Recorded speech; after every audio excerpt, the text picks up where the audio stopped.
Behind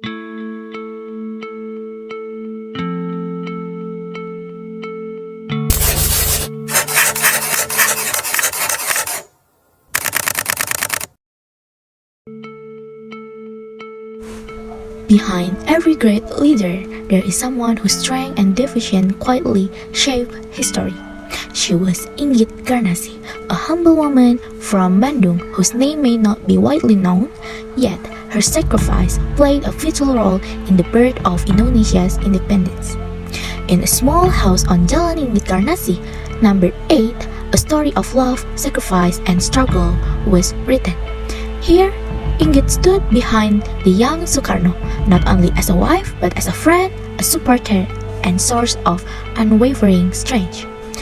Through this documentary, we will journey back in the time of uncovered life of Inggit Garnasi, a remarkable woman who proved that true struggle is not only fought in the battlefield, but also within in the depths of loyalty, love, and sincerity. Ketika Sukarno berjuang dan sering mengalami kesulitan ekonomi, Inggit dengan sabar dan ikhlas membantu menjual jamu, bedak, dan rokok untuk mencukupi kebutuhan mereka. Ia tak hanya menjadi istri, tetapi juga sahabat dan penyemangat di saat Sukarno mengalami masa-masa sulit, termasuk Sukarno di penjara dan diasingkan oleh Belanda. Kesetiaan dan pengorbanan Ibu Inggit Garnasi menjadi salah satu contoh nyata ketulusan cinta seorang istri terhadap perjuangan suaminya.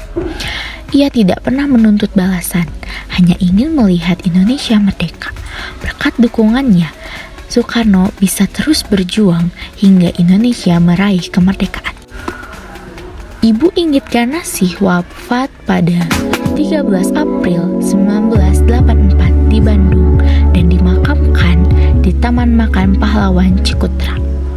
Namanya kini diabadikan sebagai nama jalan dan rumahnya dijadikan museum rumah bersejarah Ibu Inggit Garnasi yang diresmikan pada 17 Agustus 1995.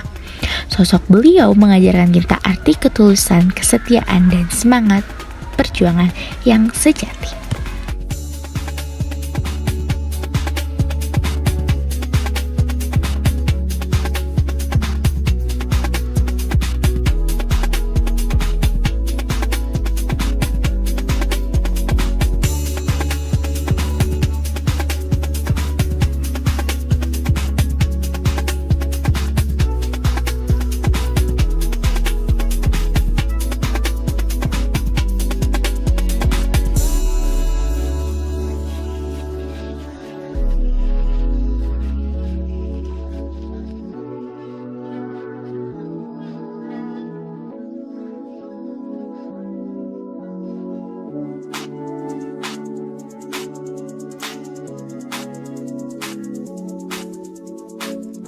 Katakan rumah bersejarah Inggit Garnasi. Dulu 1926 Soekarno dan Bu Inggit membeli rumah ini dalam keadaan rumah panggung. Untuk daerah Jawa Barat, Inggitlah penerjemah daripada pidatonya Soekarno. Kala itu Inggitlah yang berperan membantu Soekarno di dalam penjara. Ketika Inggit menjenguk Soekarno ke dalam penjara, itu akan selalu membawa gantengan rantang yang di dalamnya itu nasi dan lauk pauknya. Biasanya kalau ada nasi, biasanya di bawahnya ada alas lagi, yaitu secari kertas. Ternyata secari kertas itu dituliskan beberapa kata-kata dan semua itu harus diterjemahkan oleh Soekarno. Dan bahkan konon katanya Soekarno pun harus menerjemahkan semua itu ke dalam kitab suci Al-Quran, karena di dalam kitab suci Al-Quran juga banyak